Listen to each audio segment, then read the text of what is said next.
قرآن مجید میں پروردگار عالم انسانیت اور آدمیت کے لیے ایک خوشخبری دے رہا ہے کہ بقیت اللہ خیر لکم، اے مومن، اے مسلم، ایک ایسا وجود ہے جسے خدا نے آج تک باقی رکھا۔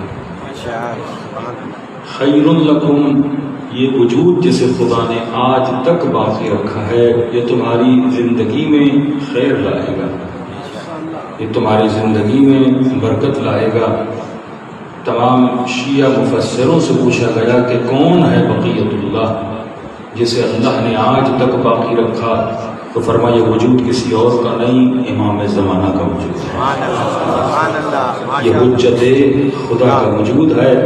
وہ فرمایا اس وجود سے تجھے خیر ملے گا، اس وجود سے تجھے برکت ملے گی، لیکن اللہ نے شرط لگا دی ان کنتم مؤمنین، جب تک تم مومن نہیں بن جاتا تب تک وجود امام تجھے فائدہ نہیں دیتا۔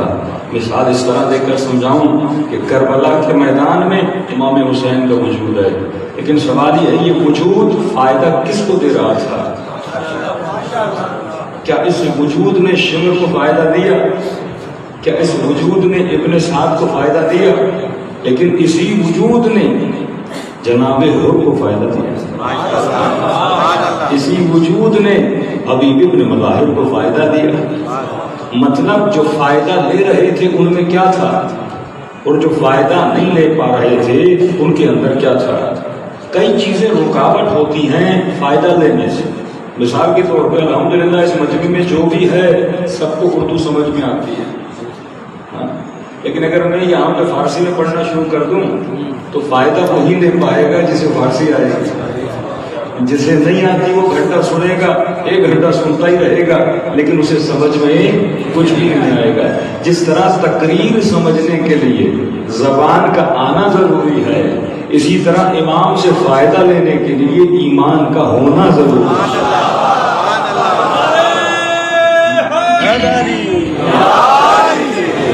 یہ تو نہیں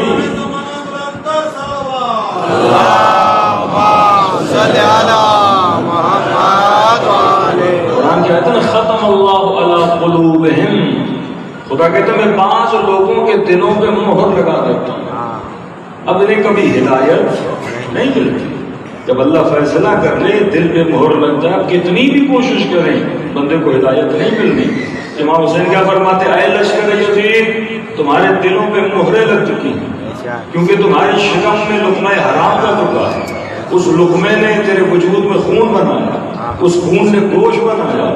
اب یہ کان کیسے حسین کی آواز کو سمجھیں جو حرام سے بنے ہیں، یہ ہاتھ کیسے حسین کی مدد کے لیے بڑھے جو حرام سے بنے ہیں، یہ ٹانگیں کیسے مہدی زہرا کی مدد کریں اگر یہ حرام سے بنی ہو۔ تو عزیز محترم امام فرماتے وجود تب تک تمہیں خیر نہیں دے گا، اللہ کا اٹل فیصلہ ہے جب تک تمہارے وجود میں ایمان داخل نہیں ہو جاتا۔ تو کمی ہے تو ایمان کی کمی ہے، بالکل اسی طرح جس طرح تقریر کو سمجھنے کے لیے زبان کی ضرورت ہے، اسی طرح ایمان کو قرب حاصل کرنے کے لیے قرب 2 طرح کے ہوتے ہیں۔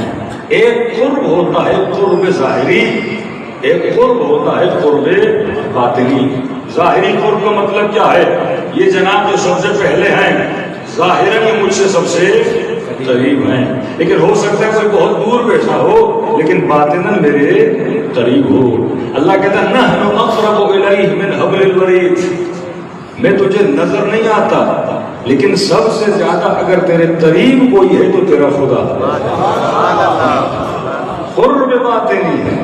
اب 5 منٹ کے لیے سوچئے جو خدا یہ کہے کہ میں شہرک کی رگ سے زیادہ، مطلب بندے کے جسم میں سب سے زیادہ جو چیز نزدیک ہوتی ہے وہ شہرک کی رگ ہوتی ہے، اور اللہ کہے کہ میں شہرک کی رگ سے بھی زیادہ قریب ہوں، مطلب تم تصور نہیں کر سکتے کہ کتنا زیادہ تیرے قریب ہوں۔ جب خدا نے فیصلہ سنا دیا کہ میں تیرے قریب ہوں، پھر جب ہم نماز پڑھتے ہیں یہ دعا کیوں کرتے ہیں قربتان اللہ؟ ذرا سوچیے تو صحیح، 2 رکعت نماز پڑھتا ہوں اللہ کے قریب ہو جاؤں، وہ جب خود کہہ رہا میں تیرے قریب ہوں، مثال کے طور پہ یہ ابا میرے اوپر ہے قریب ہے، اب میں دعا کرو خدایا ابا کو میرے قریب کر دے، تو دعا عبث ہوئی نا، ایک ایسی دعا جس کا کوئی فائدہ نہیں ہے. یعنی بندے کے ہاتھ میں امام حسین کی زری ہو اور کہے کہ پروردگارا میرے ہاتھوں میں حسین کی زری دے، جبکہ تیرے ہاتھوں میں مولا حسین کی زری ہے.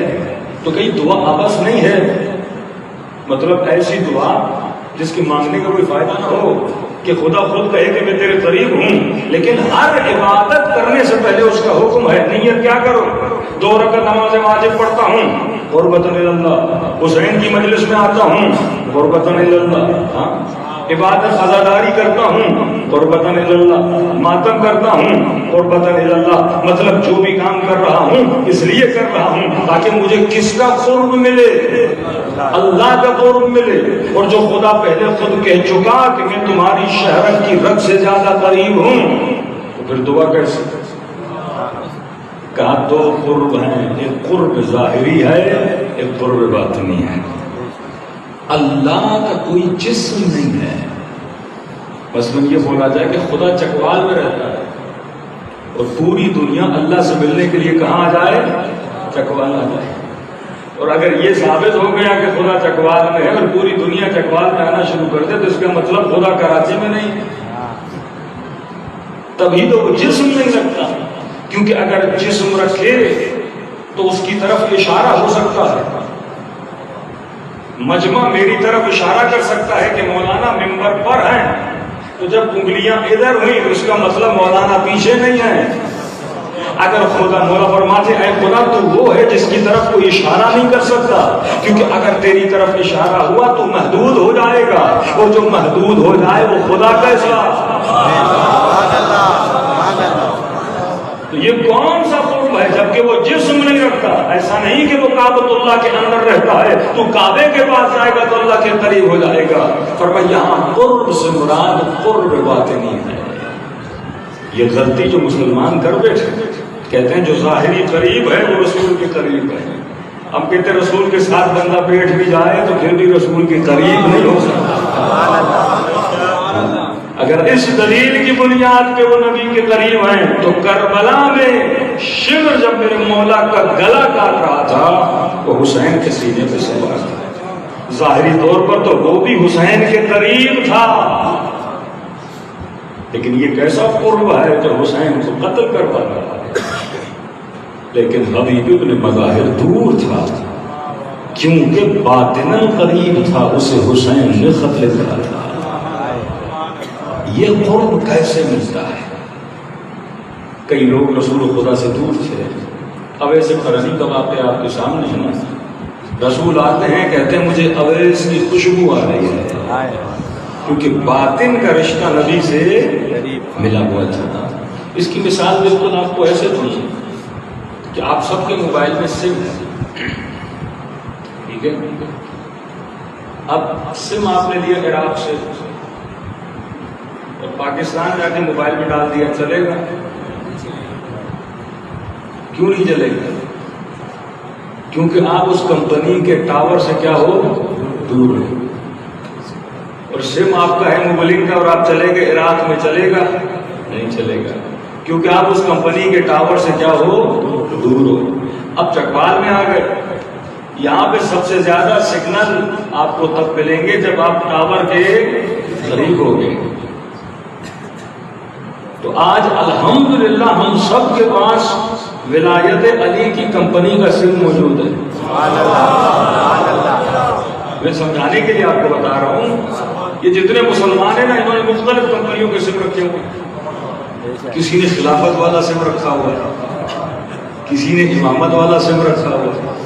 سگنل سبھی کی طرف آ رہے ہیں، لیکن اپلوڈ اور ڈاؤن لوڈ کرنے کے لیے نیٹ کا ہونا ضروری ہے. حدیث کے جملے کئی لوگ قیامت میں جائیں گے، کہیں گے خدایا کہاں گئی ہماری نمازیں، کہاں گئے ہمارے روزے؟ اللہ کی آواز ہے کہ تو نے اپلوڈ کیے تو تھے پر نیٹ ورک نہیں تھا.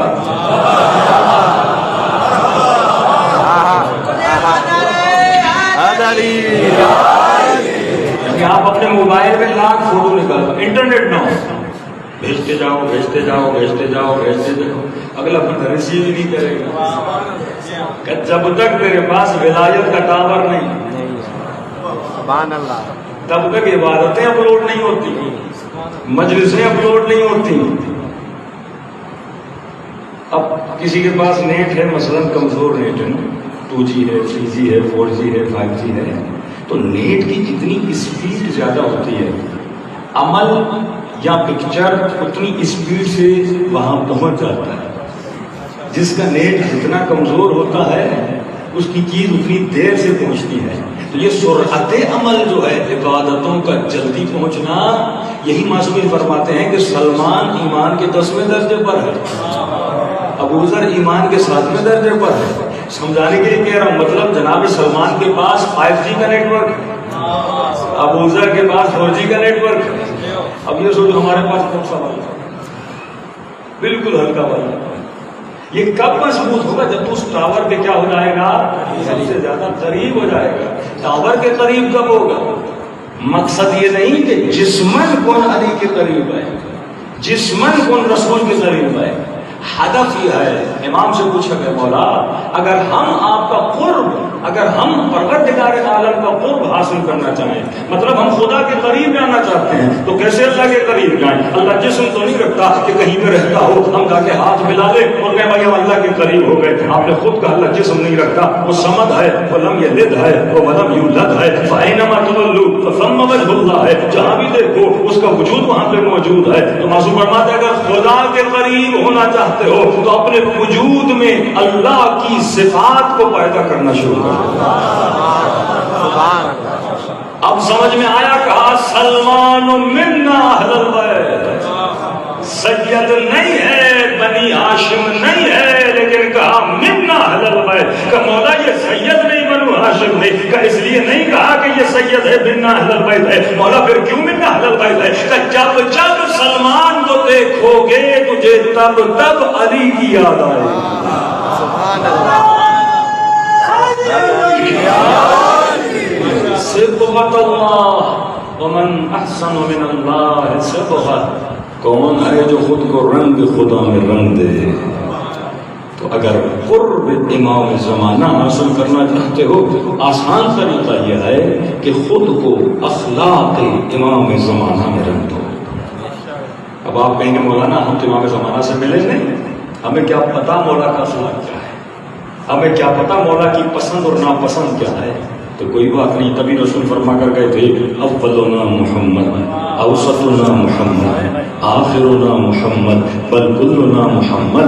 اگر امام زمانہ کے اخلاق کو دیکھنا ہے تو علی بن ابی طالب کے اخلاق کو دیکھنا ہے.